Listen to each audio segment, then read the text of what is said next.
தர்மபுரி அருகே பிரச்சாரத்திற்கு சென்ற திமுக நிர்வாகியிடம் பெண்கள் சரமாரியாக கேள்வி எழுப்பிய சம்பவம் பரபரப்பை ஏற்படுத்தியது. பாப்பிரெட்டிப்பட்டி பேரூராட்சியில் திமுக நிர்வாகி சேலம் கோவிந்தன் குடுகுடுப்புக்கார வேடமிட்டு வீதிகளில் பிரச்சாரம் மேற்கொண்டார். அப்போது அங்கு கூடியிருந்த பெண்கள் மதுக்கடைகளை மூடுவதாக அளித்த தேர்தல் வாக்குறுதியை விடியா திமுக அரசு நிறைவேற்றவில்லை என்றும் அதை நம்பி வாக்களித்து தாங்கள் ஏமாந்து விட்டதாகவும் குற்றம் சாட்டினர்.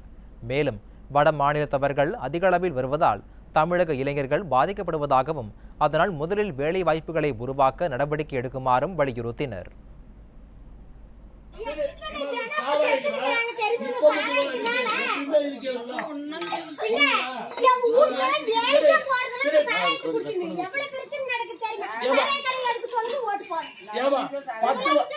வெளிநாட்டு